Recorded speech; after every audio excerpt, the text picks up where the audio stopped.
NBA Bets and Analysis Wednesday, November 13th, guys.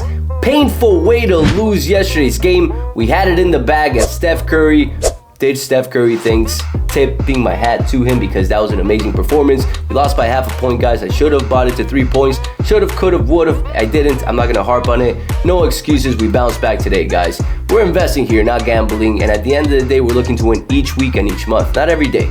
Nobody's going to win 100% of the time, and I'm never going to tell you that I'm going to win 100% of the time. If anything, I'm always honest and very transparent and let you guys know I'm hitting close to 70% so far this entire year.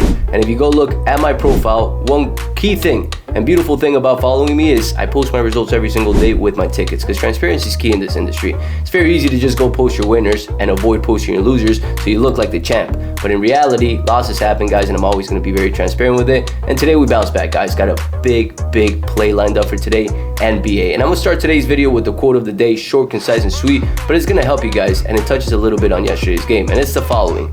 The real thrill isn't in the bet. It's in knowing you played smart. Win or lose. Let skill fuel your confidence, not luck.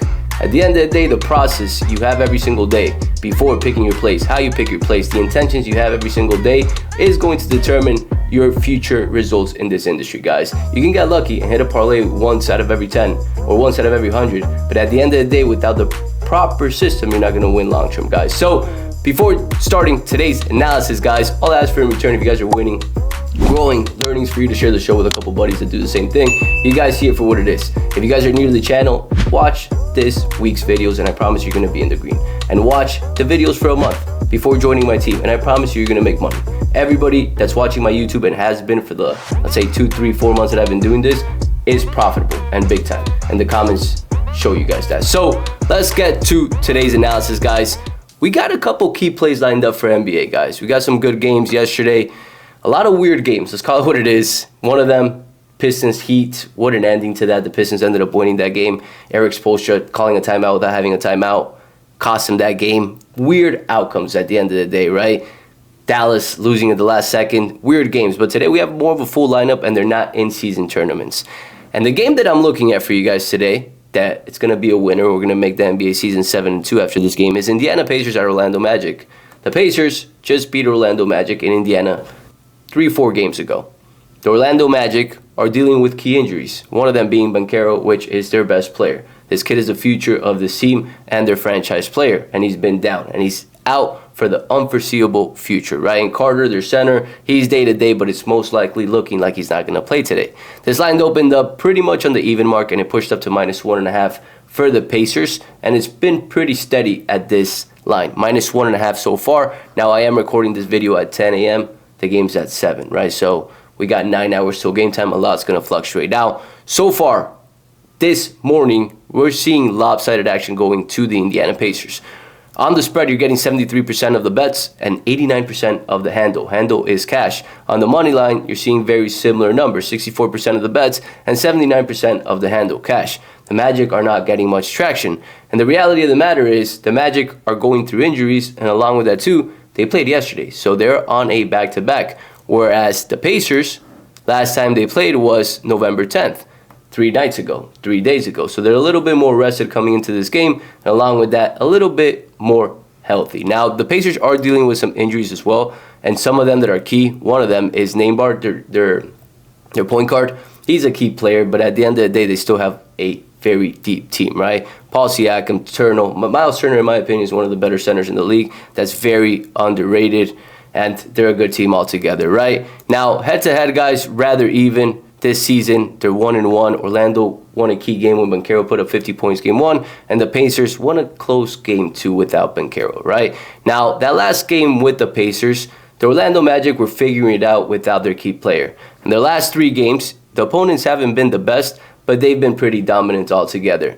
And a key component within this is that they've been dominant at home, which I'm going to share with you a little stat that's going to open your eyes to this game a little bit better. And it's the following. When we look at the Orlando Magic trends, there's something that stands out to me, and it's going to stand out to you here too. They're 5-0 over the last 5 home games, and they're 10-0 over the last 10 home games. They're playing really well at home, and they remind me of the Houston Rockets last season.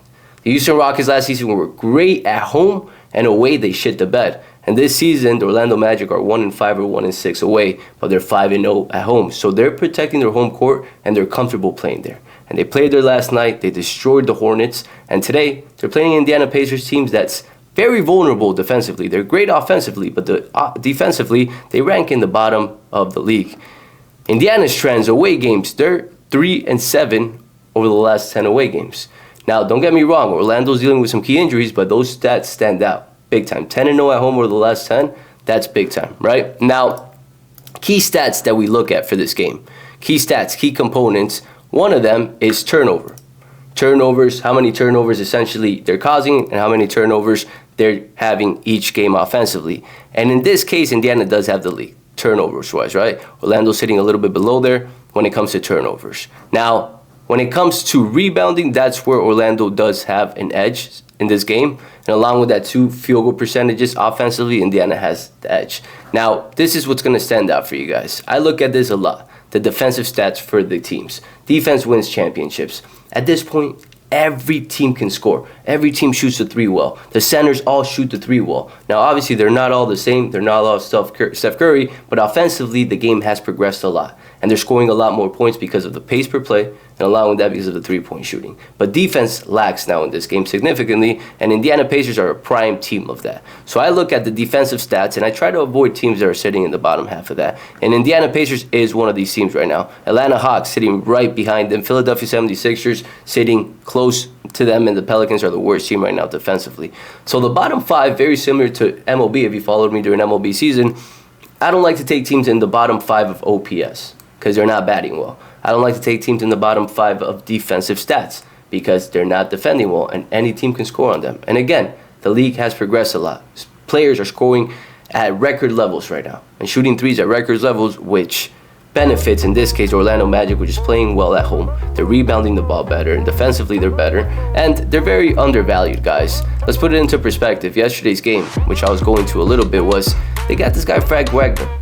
They gave him big money this offseason. This kid's a stud. He rebounds, he shoots the 3, he knows how to drive in. He's a hell of a player.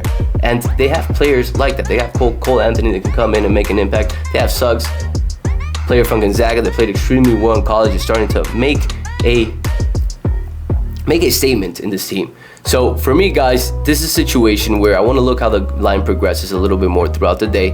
But for me, this is a situation where I do like the Orlando Magic in this spot. 10-0 at home, 5-0 over the last 5. You're catching them at +1.5. The line in itself is a little questionable. You guys, if you guys created your own line, you probably did not have the Pacers as -1.5. You probably had them a little bit more because they're rested, and on top of that, the Orlando Magic are injured. But when we look a little bit further in stats like rebounding, Orlando has the edge, right? And rebounding is a key component in this game. Pacers sitting pretty much in the bottom 2 of the league when it comes to turnovers. Now, let's look at field goal percentage. Field goal percentage is where Indiana does have the lead because they're very well offensively. Rebounding, turnovers, that's where Orlando has the lead. Turnovers defensively, Orlando has the lead. Offensively, Indiana has the lead. But again, guys, they're home. They're playing better ball at home. They can compete. Yesterday, yes, they played, but they destroyed the Hornets. Their players are well rested, and I expect them to continue this momentum in today's game and cover that spread, and they're going to win this game outright, guys. They're going to win this game outright. So wait for the ticket on my page, guys. Instagram at AF Sports. Go follow it. As you guys know, the last 2 nights, that's what I've been doing. Yesterday, I posted the ticket. 2 days ago, I posted the reels. Today, most likely now, it's going to be a reel or a ticket. Just watch the reel if I post a reel so you do not miss out on the play. As of now, the play is the Orlando Magic +1.5, but I am analyzing other games that can potentially be a play as well. So that's it for today, guys. Share the show, and I'll catch you guys tomorrow.